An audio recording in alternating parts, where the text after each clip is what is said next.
A restauração do sacerdócio. Essa é uma aula que vai tentar explicar o que é o sacerdócio, que a grosso modo é o poder e a autoridade de Deus para agir em nome do Senhor nas ordenanças de salvação na terra, em sua igreja verdadeira.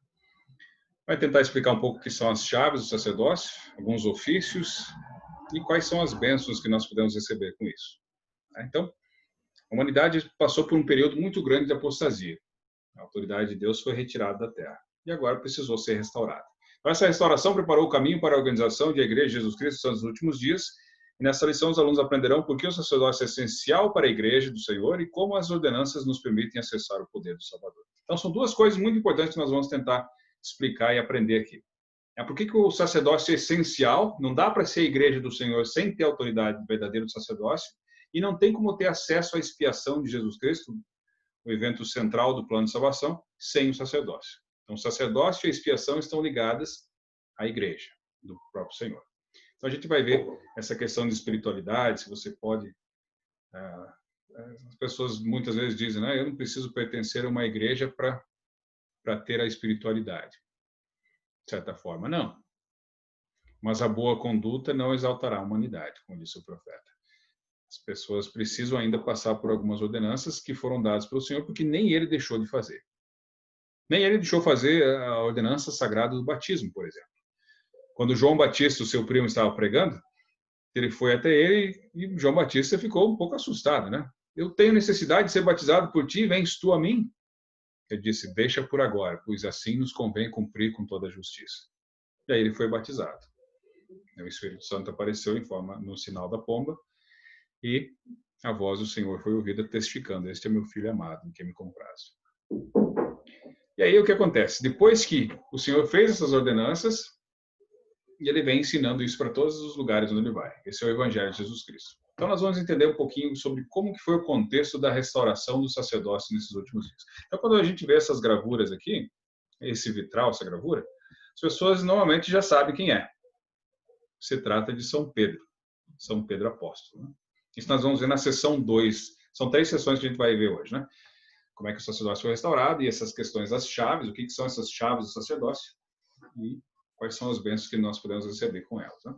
Mas o que são essas chaves mesmo? Né? Tudo isso começou com a escritura lá em Mateus 16, quando o Senhor se apresentou aos apóstolos. Então está escrito lá em Mateus 16, do 13 ao 20. E chegando Jesus às partes de Cesareia de Filipe, interrogou os seus discípulos, dizendo, quem dizem os homens ser o filho do homem? E eles disseram, uns João Batista, outros Elias, e outros Jeremias, ou um dos profetas. Disse-lhes ele, e vós? Quem dizeis vós que eu sou? E Simão Pedro respondendo disse, tu és o Cristo, o Filho do Deus vivo. E Jesus respondendo disse-lhe, bem-aventurado és tu, Simão Bajonas, porque tu não revelou a carne e o sangue, mas meu Pai que está nos céus. E também eu te digo que tu és Pedro, Cefas, de pedra, e sobre esta pedra edificarei a minha igreja, e as portas do inferno não prevalecerão contra ela. Sobre esta pedra há revelação, não sobre Pedro, sobre a revelação. Eu te darei as chaves do reino dos céus, e tudo que ligares na terra será ligado nos céus, e tudo que desligares na terra será desligado nos céus. Então mandou aos seus discípulos que a ninguém dissessem que ele era Jesus o Cristo. Muito bem, então esse foi o começo. Ele ensinou aos seus apóstolos, perguntou quem eles achavam que ele era. Imagina, as pessoas andavam com ele, os apóstolos, muito tempo andando com ele, inclusive Pedro, depois que Cristo foi crucificado, inclusive negou o Senhor 3 vezes, né? E voltou a pescar, porque é o que ele sabia fazer. Agora acabou tudo. Agora ele morreu, vou fazer o quê? Vou pescar. Depois que o Senhor apareceu para ele na praia, apontou para os peixes na rede e perguntou, Simão, me amas mais do que estes? Sim, Senhor, sabe que te amo. E aí ele perguntou essas 3 vezes para ele, né? E ele disse, apacenta meus cordeiros. Quer dizer, quando tu te converteres, fortalece os teus irmãos. Então, esse foi o chamado de Pedro. Ele foi um dos maiores apóstolos, né? Mas o que é essa chave que ele tinha? E quanto tempo essas chaves permaneceram na terra? Então, a gente vai entender um pouco sobre isso, né? Como o sacerdócio foi restaurado. Primeiro, por que ele precisou ser restaurado? Porque houve os tempos de refrigério e da apostasia. Então, o Senhor precisou retirar os sacerdotes. Na verdade, as pessoas mataram os portadores de sacerdotes. Depois que os profetas e os apóstolos foram mortos, a igreja se desfez como um todo. Não dá para dizer que não havia portadores de sacerdotes na terra, mas a igreja do Senhor não havia nesse sentido. Ela não estava mais com a sua formação original e as pessoas começaram a mudar os ensinamentos do Senhor. Ensinavam segundo os preceitos dos homens, né? Não temiam ao Senhor. E aí eles foram mudando e criou-se várias igrejas até chegar ao tempo de Joseph. E aí o Senhor preparou todas as coisas. Ele foi inspirando a humanidade, foi trazendo as pessoas para o novo mundo, foi revelando o novo mundo. Porque inspirou Colombo a vir para cá, inspirou as grandes nações e os gentios, que eles tiveram que afligir os lamanitas aqui, que eram um ramo da casa de Israel, porque foram desobedientes em outros tempos. E através deles criou-se um país onde havia liberdade religiosa, que foi os Estados Unidos. E lá o Senhor pôde restaurar a igreja. Ele fez lá nos Estados Unidos justamente por isso, mas lá onde estava enterrado o livro de Mórmon, em Nova York. Então o Senhor levou toda essa mudança ideológica, essa colonização inglesa para lá, porque lá estava o livro de Mórmon. E lá ele trouxe de volta o registro dos judeus. Então a gente vai ver um pouquinho sobre isso, né? E o que a restauração do sacerdócio ensina a você sobre o Pai Celestial, Jesus Cristo? Então, o que nós podemos aprender sobre os dois com isso? Então, aconteceu quando Joseph e Oliver estavam traduzindo o livro de Mórmon. O livro de Mórmon foi a chave de todas as coisas da igreja. Sem o livro de Mórmon, a igreja de Jesus Cristo nos últimos dias não se sustenta. É a nossa pedra de esquina. Você faz um arco lá, né? Aquela pedra de esquina é aquela que segura o arco. Se tirar ali, cai, né? Então, o livro de Mórmon é o fundamento, a pedra angular da nossa religião. Se o livro de Mórmon é falso, então todas as outras coisas são falsas. O livro de Mórmon testifica de Jesus Cristo, que ele veio, nasceu entre os homens, ele foi morto, ressuscitou ao terceiro dia. E todas as outras coisas são apêndices da nossa religião. Então, o livro de Mórmon é um registro de uma outra tribo do Senhor. A tribo de Judá escreveu a Bíblia. Algumas tribos do norte lá também, mas a tribo de José, que é descendente de Efraim, o filho de José, através de Leí, o pai de Nef, nós temos o registro da tribo de José. Então, temos aí já duas testemunhas, né? Pela boca de duas testemunhas, duas ou três testemunhas, será confirmada toda a verdade. E quando Oliver Cowdery e Joseph leram sobre isso, eles ficaram em dúvida. Mas como assim? O Senhor apareceu aqui nas Américas também para um povo, que era da outra tribo, que, como ele falou lá em João 10:16 na Bíblia, ainda tem outras ovelhas que não são deste aprisco. A mim também me convém congregar estas. E elas ouvirão a minha voz, e haverá um só rebanho e um só pastor. Essas outras ovelhas do Senhor ouviram a sua voz aqui. E quando ele apareceu, ele chamou Nefe do meio da multidão. Nefe era o profeta que estava aqui. E Nefe levantou-se, e ajoelhou-se e beijou os pés do Senhor. O Senhor ordenou que se levantasse. Ele, levantando-se, pôs-se diante dele. O Senhor disse: dou-te poder para batizar esse povo quando eu subir novamente aos céus. E novamente chamou outros e deu o mesmo poder. E disse: desta maneira batizareis, e não haverá disputas entre vós.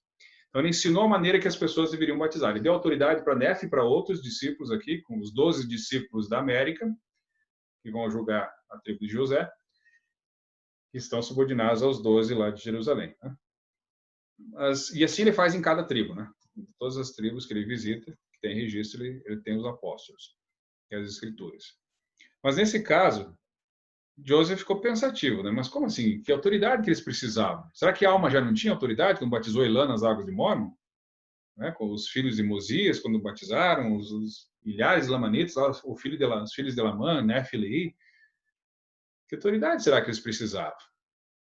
Mas eles já tinham autoridade. Só que quando o Senhor reinstala uma dispensação, ele dá novas chaves e tudo se fez novo. Ele trouxe o Novo Testamento. Ele aboliu com a lei de Moisés. Ele disse: não me oferecereis mais sacrifícios. Oferecer-me-eis como os sacrifícios um coração quebrantado e um espírito contrito. Então, a lei de Moisés se cumpriu nele, ele fez uma nova lei, instaurou a igreja entre eles, porque as pessoas que sobraram aqui nas Américas eram as pessoas que eram menos iníquas do que as outras, por isso que sobreviveram. E aí ele ordenou os discípulos entre eles, e essas pessoas tinham as ordenanças do evangelho através dos sacerdotes também. E quando Joseph e Oliver pensaram nisso, eles pensaram, peraí, eu não tenho essa autoridade, como é que eu vou batizar alguém se eu não tenho autoridade? Não posso dizer, ler a Bíblia, agora eu tenho autoridade para batizar. Não é assim. Porque o Senhor veio e deu autoridade para eles. Então, como é que nós vamos ter autoridade?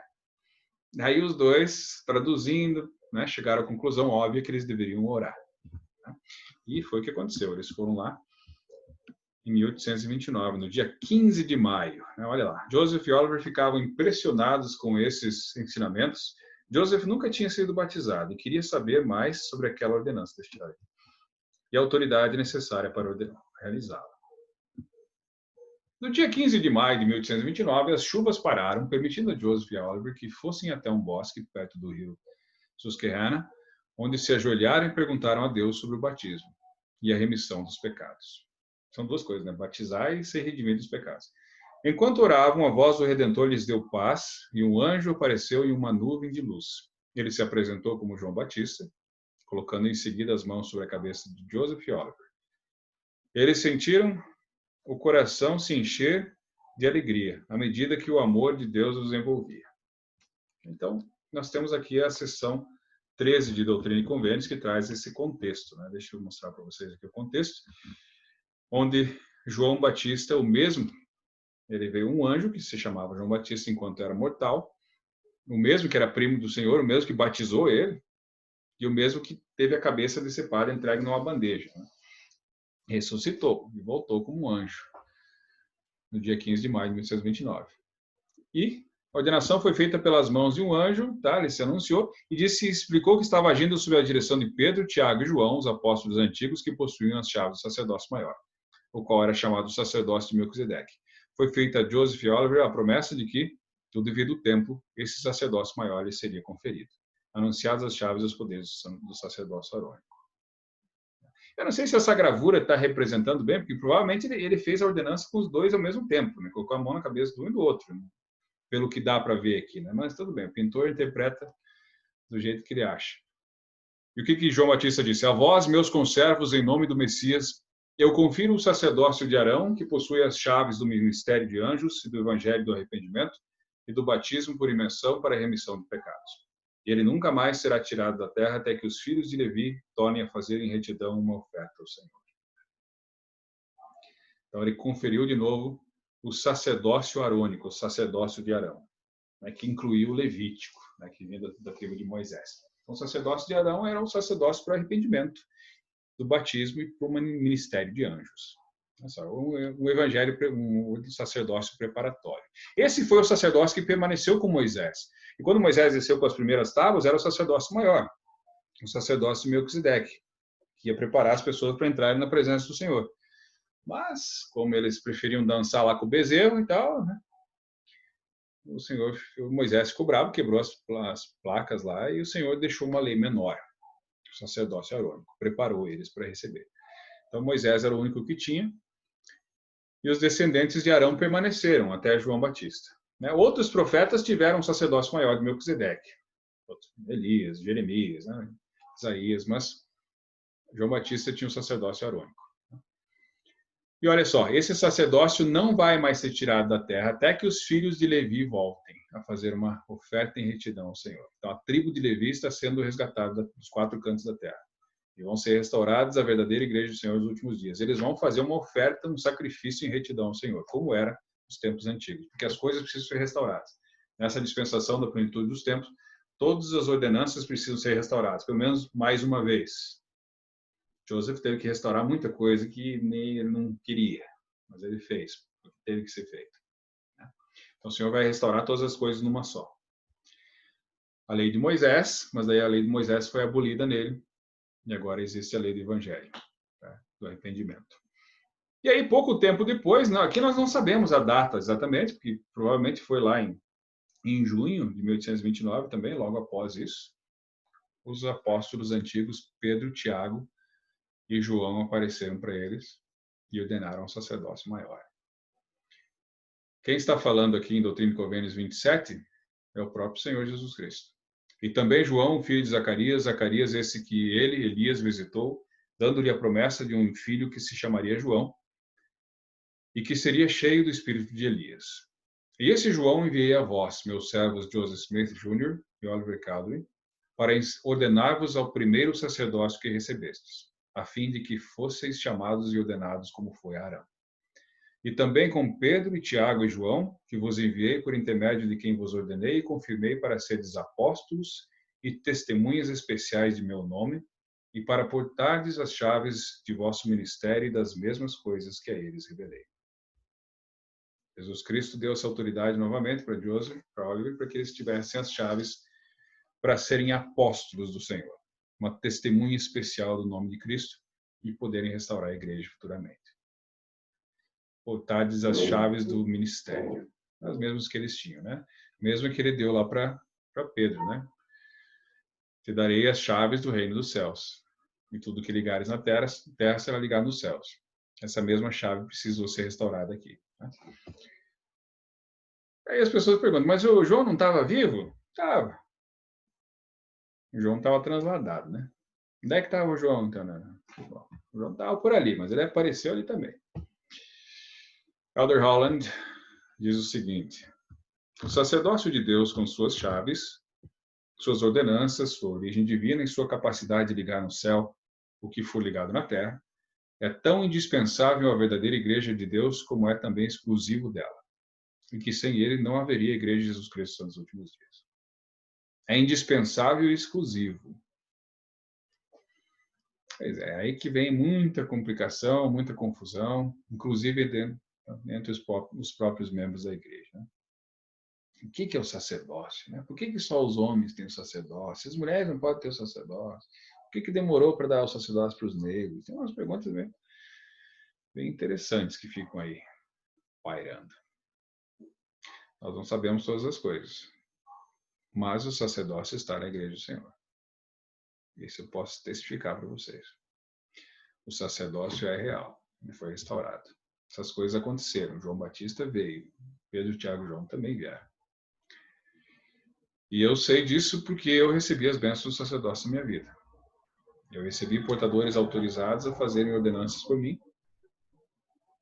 que nenhum mortal conseguiria fazer, a não ser que fosse autorizado pelo Senhor. Isso eu posso dizer. E sei que Elder Holland também é um dos 12 apóstolos do Senhor, um apóstolo moderno. Ele tem essa mesma autoridade que Pedro tinha. Isso é uma testemunha especial do Senhor. Mas aí o que tem a ver o sacerdócio com o Senhor, com Cristo? Os poderes do céu não podem, não devem ser controlados, não podem ser controlados a não ser pelos princípios da retidão. Se a pessoa não é justa, se ela não é reta, ela começa imediatamente a exercer domínio injusto. Isso que é o problema. Quando as pessoas que recebem um sacerdócio maior, que são líderes na igreja do Senhor, agem mais como gerente ou chefe, né? Não são líderes verdadeiros, começam a exercer domínio injusto sobre as pessoas, o céu se afasta. O Espírito do Senhor se magoa. E eles acabam causando muito mal para muita gente, infelizmente. É preciso que as pessoas se preparem mais para entender o que é o sacerdócio, para que elas sejam ordenadas. Não é mais uma coisa que fez 18 anos, já vai ser ordenado ao sacerdócio. Não é bem assim. Precisa ter um entendimento um pouquinho maior do que é o sacerdócio. Apesar de que nós não vamos saber todas as coisas, o Senhor chama as pessoas que são humildes, que querem trabalhar no seu reino. Não porque elas são mais entendidas. Mas olha lá, isso existe. E aí o que vai acontecer conosco por isso, por causa disso, né? Deixa eu tirar daqui um pouquinho. Que palavras ou frases parecem mais importantes para vocês na declaração do Elder Holland? Por quê?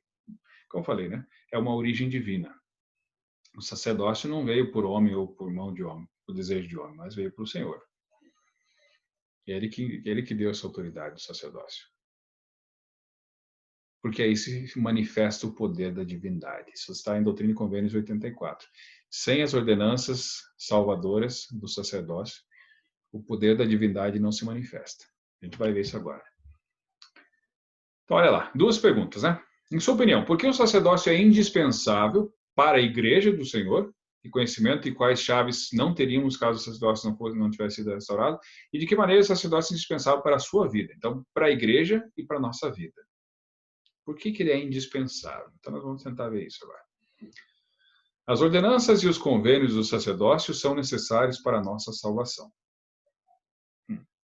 Caso as pessoas não realizem as ordenanças através de um portador do sacerdócio autorizado por Deus, não vai ser ligado nos céus. Uma pessoa, um juiz pode casar você aqui até que a morte o separe. Ele tem a jurisdição nessa vida. Mas se ele for um selador do templo com autoridade do santo sacerdócio, ele pode ligar para o templo para a eternidade. Isso chama-se selamento. E as pessoas recebem a promessa que ressurgireis na manhã da primeira ressurreição, caso guardem os convênios que fazem lá no templo do Senhor. Então, as ordenanças e os convênios são necessários. Vocês lembram, né, o que é uma ordenança? É diferente de um princípio. Né? Uma ordenança é uma coisa que não muda. Por que a oração do sacramento é sempre a mesma e a oração que a gente faz é do coração, é uma coisa mais espontânea? Porque a oração é um princípio. Você quer se comunicar com o Senhor para receber instrução, revelação para a tua vida. A ordenança do sacramento foi dada por revelação para que as pessoas abençoassem o pão e a água em lembrança do corpo e do sangue de Cristo, para que assim pudesse ter o Espírito dele. O Senhor explicou para Joseph Smith que não importa o que se come ou o que se bebe, desde que seja feita a ordenança com os olhos fitos na glória de Deus. Então, se fazia com vinho, mas aí ele não tinha vinho no domingo, ele foi lá na bodega comprar, daí o anjo apareceu e falou para ele, não compre mais, faça com água. E aí mudou. Aí, hoje a gente usa água na igreja. Mas olha só, essa é uma ordenança, né? O batismo é uma ordenança, a confirmação, né? O recebimento do dom do Espírito Santo por imposição das mãos dos presbíteros, né? Dos elders da igreja que tem autoridade, como tinha lá no livro de Atos, né? Se não me engano, que eles desceram uma cidade que não havia sido confirmado nenhum membro e impuseram suas mãos na cabeça das pessoas e receberam o Espírito Santo. E apareceu aquele Simão, o mágico lá, né? Que ofereceu dinheiro para Pedro. Quando ele viu que as pessoas recebiam o Espírito Santo pela imposição de mão dos apóstolos, ele ofereceu dinheiro. Dá-me também esse poder para sobre quem eu impuser as mãos, receba o Espírito Santo. Aí Pedro chamou a atenção dele. Então, o dinheiro seja para ti como para a perdição. Cuidasse que o dom de Deus se vende por dinheiro. Então, o sacerdócio não é dado por dinheiro. Não é quem tem mais dinheiro que vai ser o bispo ou vai ser o presidente da estaca. É quem o senhor quiser chamar. E a gente já viu de tudo nessa igreja, né? Pessoas mais simples estão lá, liderando, porque elas precisam da autoridade do Senhor. O Senhor que manda eles fazer isso. Então, olha lá, na Doutrina e Convênios 84. E o Senhor também confirmou um sacerdócio sobre Arão e sua semente através de todas as suas gerações, sacerdócio esse que também continua e permanece para sempre, com o sacerdócio que é segundo a mais santa ordem de Deus. E esse sacerdócio maior administra o evangelho e contém a chave dos mistérios do reino, sim, a chave do conhecimento de Deus. Aí que tá, né? Quando Cristo falou isso na oração intercessória, João 17, versículo 3, e a vida eterna é essa, que te conheçam a ti só por único Deus vivo e verdadeiro, e a Jesus Cristo a quem enviaste.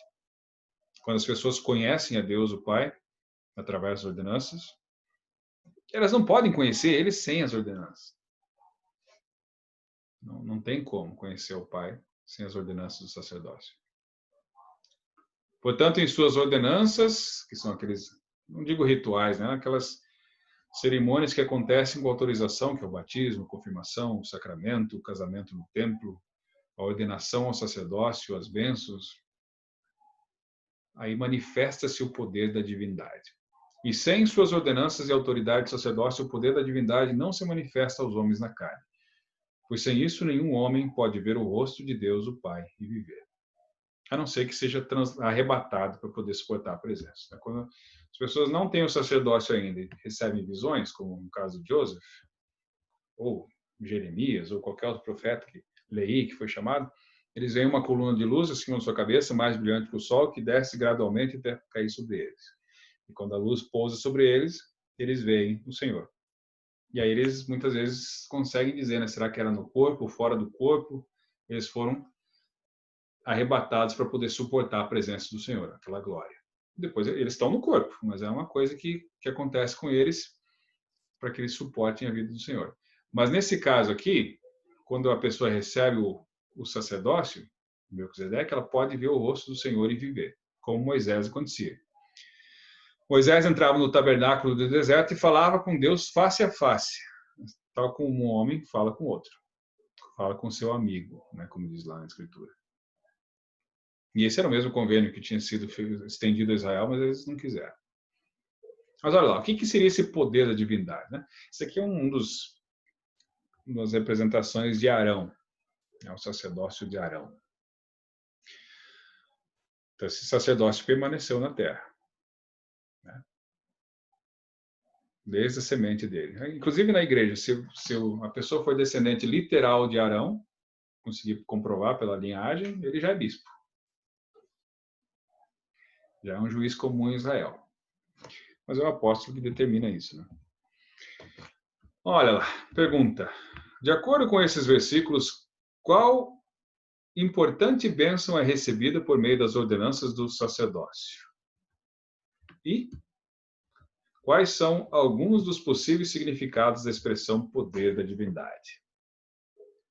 Qual que é a importante bênção? Né? A bênção é a chave do conhecimento de Deus. Você vai poder saber como ele se revela a você. O Senhor vai se revelar a você através do poder do sacerdócio. Homem ou mulher, né? A mulher é abençoada também pelo sacerdócio, quando ela honra os convênios que ela faz. E quando ela faz o convênio no templo, por exemplo, quando ela tem o casamento, esse é o juramento e convênio do sacerdócio, que não é só o homem que faz, é a mulher que faz junto. Então, os dois são um só, uma só carne. E os dois têm a mesma promessa da bênção do conhecimento de Deus. Mas olha lá, o mais interessante é esse aqui, né? O que é o poder da divindade? Então, antes de falar disso, o poder da divindade é o acesso à expiação de Jesus Cristo. A gente vai ver com os outros apóstolos, que quando o Senhor entrega um pouco do seu poder, o poder da divindade, ele é capaz de mudar a nossa natureza. A nossa natureza vai mudar porque nós vamos deixar de lado o homem e a mulher natural, que são carnais, sensuais e diabólicos. E a gente vai ficar com desejo de fazer o bem. E ninguém consegue isso a não ser que o Senhor interfira na tua vida. Você guarda os mandamentos, você faz tudo que você consegue, mas quem vai mudar você, teu pensamento, teu coração é Ele. Através do poder do sacerdócio e da expiação. Você vai ter acesso à expiação através do sacerdócio. Mas olha lá. Gradualmente o Senhor revelou mais a respeito do sacerdócio e suas funções, enviou mensageiros para entregar outras chaves do sacerdócio de Joseph Smith e Albert Cass. Está na seção 110 do Trinco Convênios, né? Depois que eles fizeram o templo de Kirtland, o Senhor pediu que eles construíssem um templo às pressas, para que as bênçãos fossem dadas aos santos, para que eles fossem investidos de poder do alto para sair a todas as nações pregar o evangelho. Embora as ordenanças não sejam exatamente as mesmas que nós fazemos no templo hoje, quando o templo de Kirtland foi dedicado, o Senhor tinha um lugar onde ele podia aparecer e trazer essas ordenanças de novo. Essas ordenanças pertenciam à casa do Senhor. Então, nesse dia, no dia 3 de abril de 1836, uma semana após a dedicação do templo de Kirtland, que foi no dia 27 de março, apareceu um monte de gente lá, inclusive o próprio Senhor, falando: eu sou o primeiro e o último, eu sou o que vive, eu sou o que foi morto, eu sou o vosso advogado junto ao Pai. Aqui é uma gravura, né? Mas aí Joseph explica como é que era o cabelo dele, como é que era a voz dele, como é que era o olho dele, como é que ele é hoje. Está lá na seção 110. E aí na seção 2 agora, que é essa relação, né, de autoridade do sacerdócio e chaves do sacerdote. Então o que é? Tem diferença entre autoridade e chave? É a mesma coisa? Se a pessoa que tem um sacerdócio, ela tem o quê? Ela tem autoridade ou tem chave? Ou tem os dois? Vamos lá, vamos dar uma olhada. Então, o presidente Joseph Fielding Smith já dizia: o sacerdócio, falando de modo geral, é a autoridade dada ao homem para agir em nome de Deus. A pessoa tem autoridade, tem o sacerdócio. Todo homem ordenado a qualquer grau do sacerdócio tem essa autoridade delegada a ele.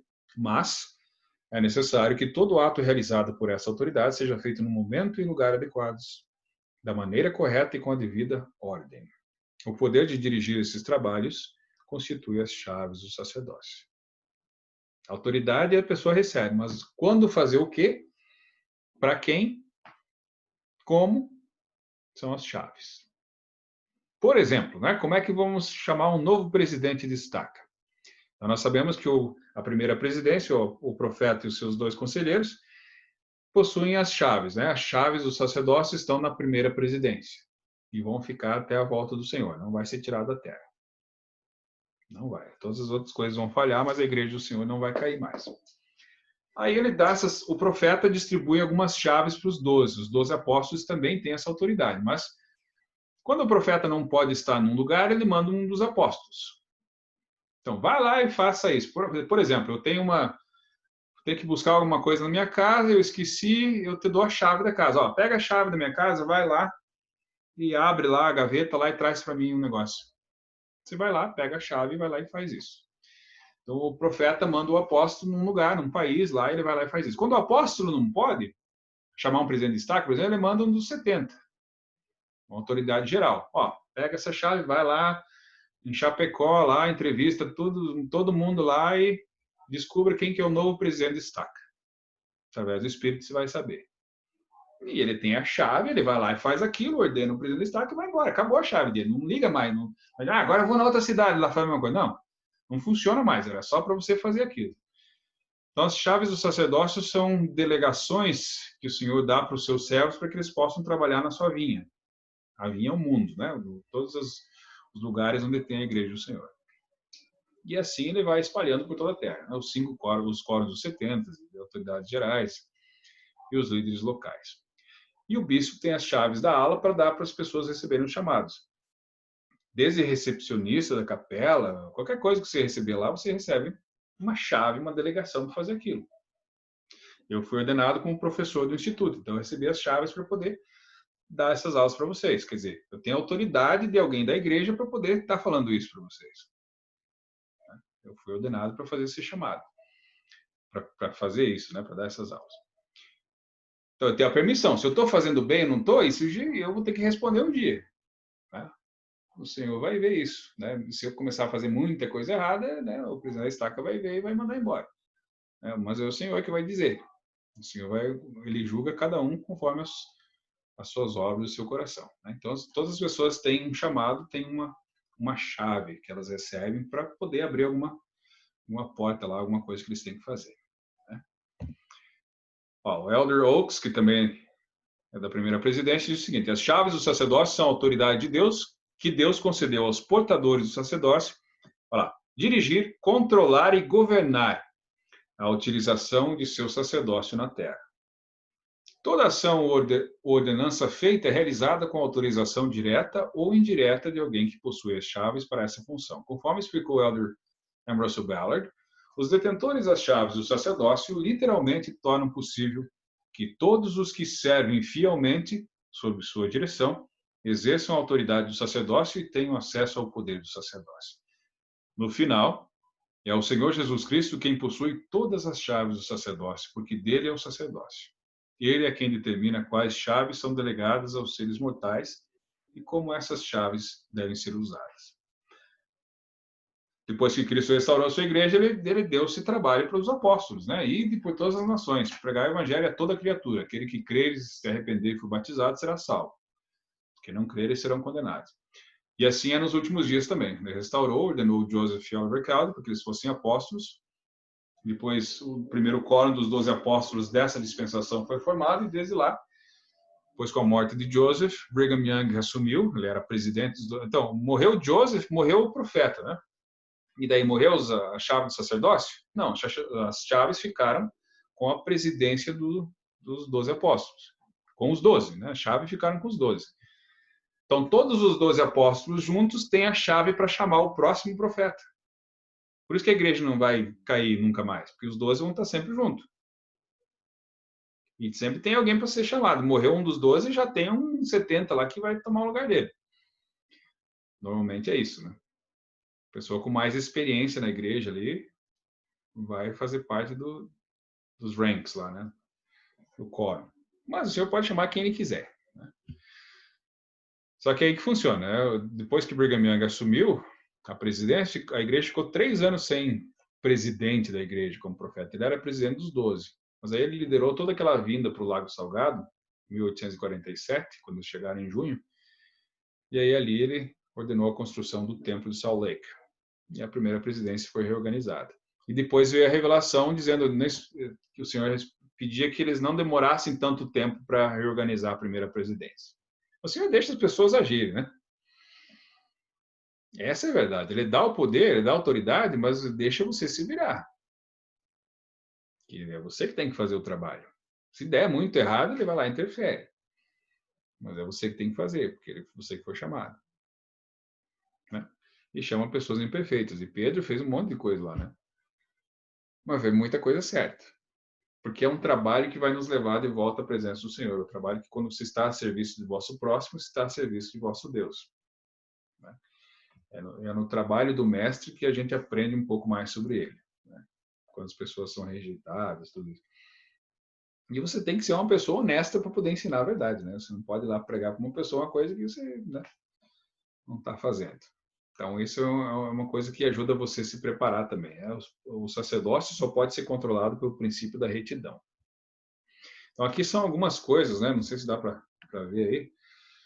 São várias autoridades e chaves, conhecimentos instaurados no sacerdócio dos últimos dias. A gente tem aqui as datas, né, de 1829 até 1978, quando foi dado o sacerdócio aos negros. Né? E essa é a questão polêmica da igreja ainda. Né? Por que demorou? Por domínio injusto de alguns? Talvez. É por preconceito dos líderes? Provavelmente. Provavelmente. Não sei. Todas as coisas vão surgir a limpo daqui a pouco. Né? Mas os líderes que estão lá, eles são responsáveis. O Senhor vai deixar que eles ajam. Claro. Mas às vezes a atitude de um líder leva milhões de pessoas a se afastarem. Mas o Senhor vai dar as suas próprias evidências no seu devido tempo. Então, olha o que aconteceu. Desde 1829, o sacerdócio foi sendo restaurado. Então, João Batista, depois Pedro, Tiago e João. Aqui em Doutrina e Convênios 20, como é que se faz o sacramento, a oração sacramental foi dada. Aqui toda a história de todos os patriarcas, né, todos os profetas antigos e os sacerdócios que eles tinham as chaves, desde Adão, Sete, Enoque, Matusalém, Noé, todo mundo lá. Todas as chaves que eles tinham, quantos anos eles viveram, isso é bem legal essa parte do Trinconvênio. Na seção 107, o nome, a administração e as estruturas dos ofícios e quórums do sacerdócio, o quórum é um grupo do sacerdócio. E aí, em 1836, que chega o pessoal da pesada lá, né? No mesmo dia, Moisés, Elias e Elias o profeta. Eles trazem essas chaves aqui para coligar Israel. Né? Moisés traz as chaves para coligar Israel e trazer as tribos do norte, as 10 tribos do norte. Elias traz a dispensação do Evangelho de Abraão, que é o Evangelho que vai abençoar todas as famílias da terra, através da semente de Abraão. E quem não é semente literal é adotado, através do convênio, que o convênio foi feito com Abraão, foi renovado com Abraão, né? E depois Elias, o profeta, que traz o poder selador.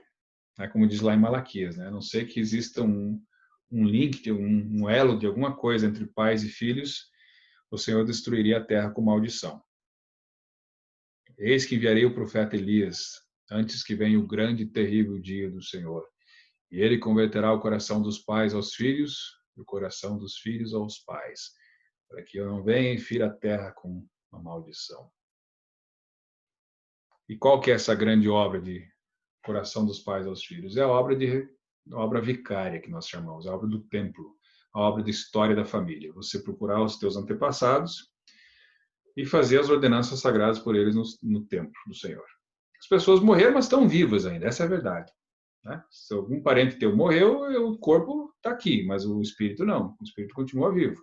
E se ele nunca ouviu falar do Evangelho de Jesus Cristo, ele está ouvindo agora, no mundo espiritual, que é para onde as pessoas vão depois que morrem. E lá existem pessoas autorizadas pelo sacerdócio também para poder ensinar, e lá eles são ensinados a doutrina.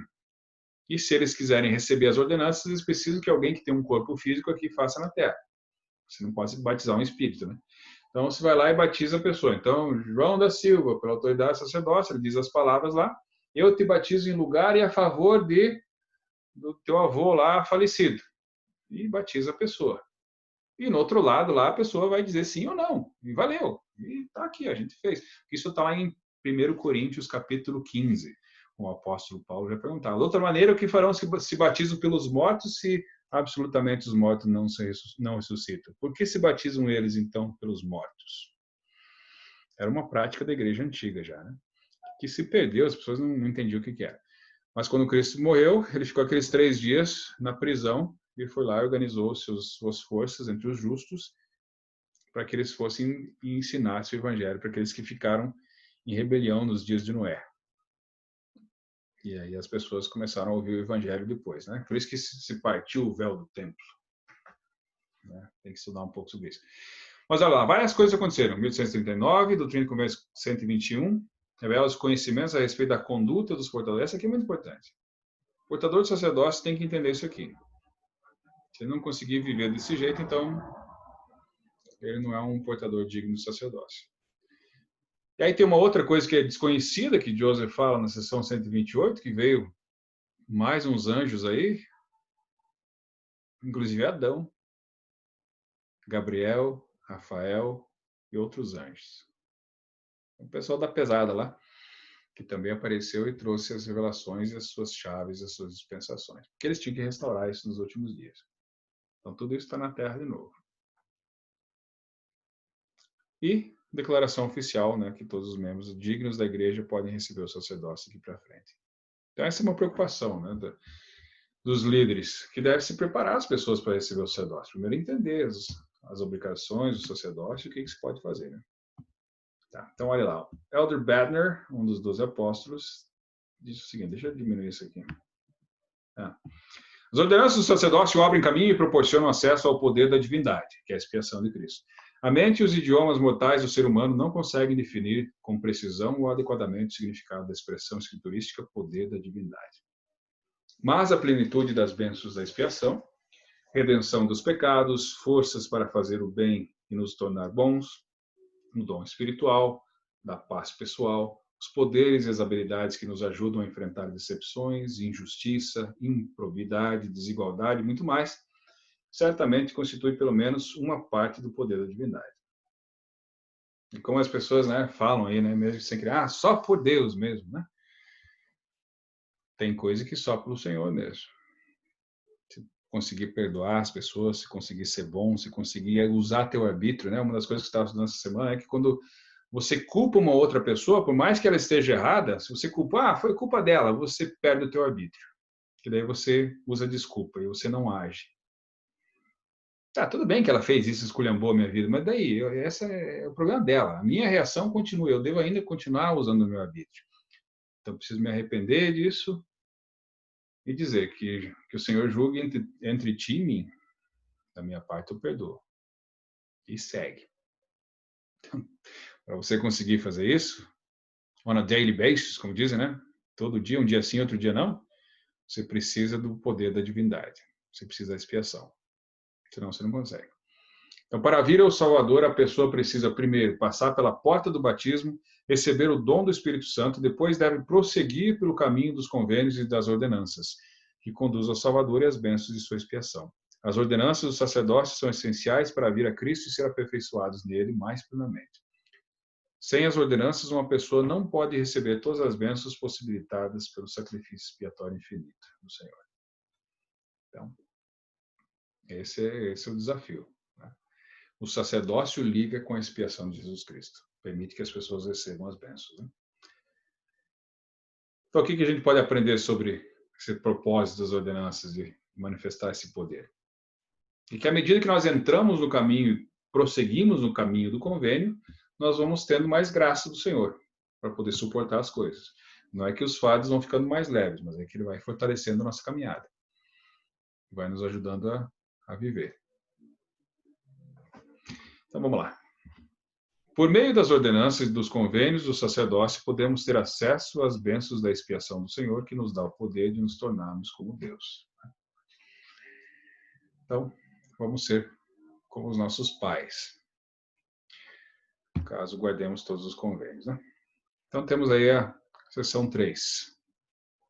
Em sua opinião, de que maneira as ordenanças específicas do sacerdócio arônico e de Melquisedeque podem nos conectar às bênçãos da expiação do Salvador? Então, na igreja, nós temos uma ordenança que é um ato sagrado e formal realizado pela autoridade do sacerdócio. Algumas ordenanças são essenciais à nossa exaltação. Essas ordenanças se chamam ordenanças de salvação, inclui o batismo, a confirmação, a ordenação, sacerdócio de Melquisedeque, para os homens, a investidura no templo e o selamento no casamento. Fazemos solenes convênios com o Senhor em cada uma dessas ordenanças. Então, todas as ordenanças que são realizadas na igreja são ordenanças e são convênios também. Né? Existe um convênio atrelado à ordenança, que acaba prometendo as mesmas coisas. Né? Quando você faz a ordenança, o convênio está junto. Né? E assim você consegue prosseguir em conformidade com o Senhor. O que você quer, Bruno?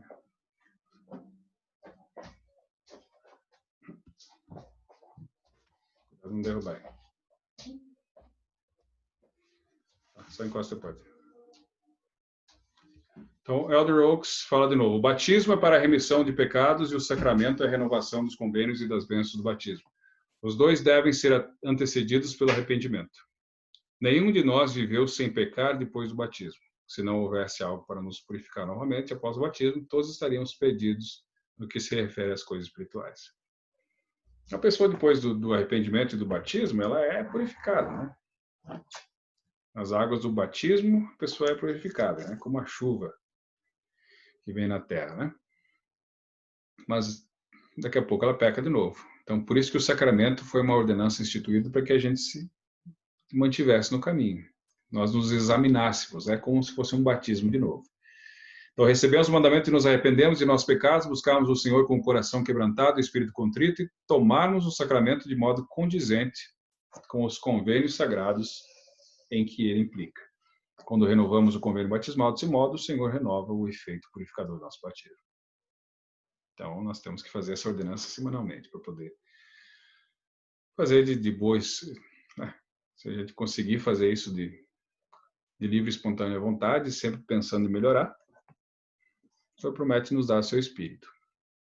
E a gente não está perfeito, né? Se tiver alguma coisa para resolver, que você está na dúvida, será que eu devo tomar o sacramento? Será que eu não devo? O bispo está aí para conversar, né? Outras igrejas fazem penitência, né? Vai lá, faça isso, né? Reze isso, faz aquilo, que daí você pode voltar. O Senhor tem algumas ações disciplinares, talvez, que tem que fazer com alguns. Né? Às vezes você vai ficar um tempo. Eu, quando voltei para a igreja, eu fiquei um tempo ali frequentando a igreja e depois fui batizado de novo. Então, só continuei vindo à igreja e tal, até o momento que eu pude participar de novo das ordenanças. Eu não sei, depende de cada líder e o entendimento do líder, né? Às vezes as pessoas falam assim, então você não vai tomar o sacramento. Se a pessoa precisa do sacramento, vai deixar ela sem tomar o sacramento. Mas ela tem que entender o que ela está fazendo. Né? Às vezes ela tem uma questão mais complicada, né? Algum vício, alguma coisa que aí é mais difícil ela parar de fazer aquilo. Mas o Senhor conhece. Por isso que se deve tentar conversar com o bispo. Eu tenho esse problema aqui ainda, eu continuo fazendo isso. O que eu posso fazer para melhorar? Mas se eu não conseguir de novo, né, eu posso vir na igreja, posso continuar, posso tomar o sacramento? Pergunta para o bispo ou para o Senhor. Mas ele está lá, porque aí o poder da divindade se manifesta. Né? Você precisa de mais ajuda. Então, você participa da ordenança e o poder da divindade se manifesta. Você tem acesso à expiação através do sacramento. Se você esperasse ser perfeito, então nem para batizar não dava, né? A não ser que você esteja disposto a guardar alguns convênios. Mas não é possível exagerarmos a importância que o sacerdócio arônico tem nisso. Todas essas etapas vitais relativas à remissão de pecados são realizadas por intermédio da ordenança salvadora do batismo e da ordenança renovadora do sacramento. O batismo e o sacramento para o resto da vida. Né? E o Pai Celestial tem esses propósitos para nós, para que eles sejam cumpridos, para que o poder da expiação de Cristo precise estar disponível aos filhos dos homens, filhos de Deus. O sacerdócio transporta essas oportunidades. O sacerdócio é essencial porque as ordenanças e os convênios indispensáveis na terra são administrados somente por essa autoridade. Se o sacerdócio falhar em dar a oportunidade de nos beneficiarmos do poder da expiação do Salvador, Qual seria o seu propósito? Por meio do sacerdócio, o poder da divindade se manifesta na vida de todos os que fazem, cumprem convênios e recebem as ordenanças sociais. É dessa maneira que cada um de nós se achega a Cristo, é purificado e se reconcilia com Deus. O poder da expiação de Cristo se torna acessível por meio do sacerdócio. Então, o sacerdócio, o que é, né? As pessoas ainda perguntam, mas é o que? É um poder mágico? É uma força divina? O que é o sacerdócio? Eis que o mistério da divindade, quão grande é. Quando você pensar sobre isso, o que é o sacerdócio, se você já tem um sacerdócio, se você já teve, se você já foi abençoado por alguém que tem um sacerdócio, você vai entender. Mas as pessoas que têm o sacerdócio, às vezes a gente confunde, né? O líder que tem o sacerdócio faz como é uma pessoa, né? Um humano, ele comete erros e tal. Não quer dizer que ele não tem autoridade. Vocês lembram da história de Nef e Leí? Quando o Nef quebrou o arco, todo mundo começou a reclamar, inclusive o profeta. E agora? Vamos morrer, né? Começaram a murmurar contra o Senhor. Ah, deixaram eu morrer aqui de fome. E aí Nef, que não tinha as chaves da Liarona para saber onde caçar, pegou, foi lá e fez um arco, né? Tal. Ele podia ter feito oração para o Senhor. Ah, se todo mundo reclamando aí, o que eu faço? Não é assim que funciona. O profeta era Leí, o pai dele ainda. Então ele tinha que ir lá e pedir para o pai dele. Onde é que eu vou então caçar? Só que daí Leí tinha que pedir para o Senhor. E para Leí pedir para o Senhor, ele teve que se arrepender e fazer oração. E o Senhor castigou ele. Mostrou ali a Rona lá fora, né? Com uma língua clara, né? Dizia assim que as agulhas funcionavam de acordo com a fé e a diligência que davam as palavras do Senhor. E aí o Nef tratou o líder com caridade, com obediência, com respeito. E aí o líder recebeu a revelação. Então, nem sempre o líder do sacerdócio é aquela pessoa perfeita. É o jeito que ele foi criado, sei lá, um monte de coisa que... Né? Mas é a pessoa que está ali. É a pessoa que está ali por enquanto.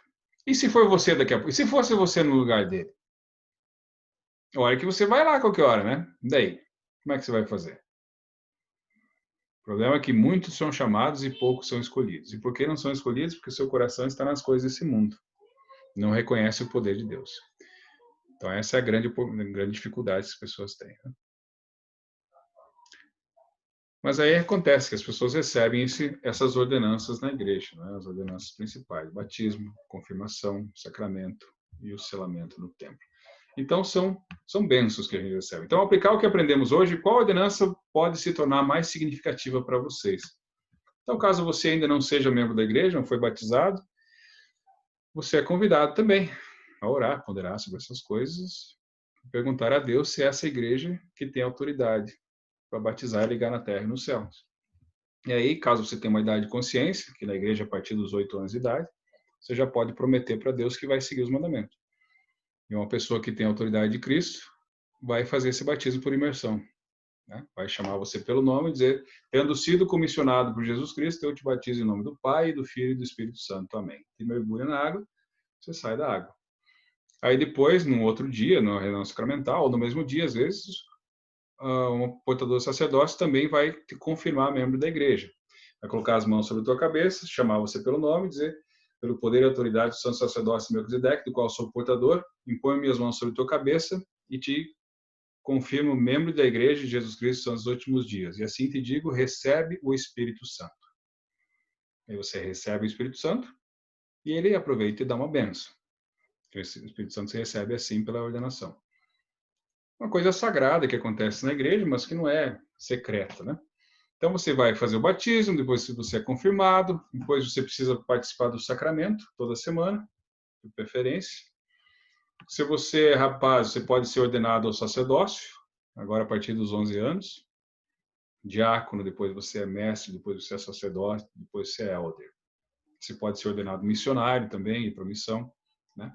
E você pode até casar no templo, que é um dos finais lá do caminho do convênio. Então esse é o caminho do convênio, né? Você começa lá com fé, arrependimento, vai indo, né, até chegar no templo.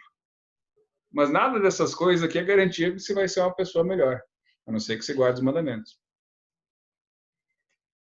Você pode acabar de tomar o sacramento, sair lá no estacionamento da igreja, um irmão te fecha lá, você já bate no carro dele e já vão para cadeia os dois.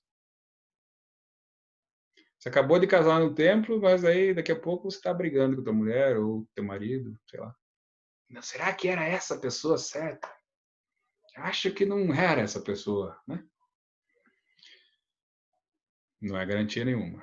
Mas os convênios precisam ser feitos. E você precisa guardar os mandamentos. Esse é o segredo, né? Então, é isso que acontece. Eu sei que essas coisas são verdade, que o Senhor restaurou o sacerdócio nos últimos dias. Essa é a igreja verdadeira do Senhor. Ela tem o poder e a autoridade de Deus para agir em benefício dos homens. E o profeta, o presidente Russell M. Nelson, tem esse poder para ligar na terra e nos céus. E eu sei que o livro de Mórmon é a palavra de Deus, assim como é a Bíblia. E que Jesus Cristo apareceu aqui também nas Américas e deu esse sacerdócio para os nefitas poderem agir em nome dele.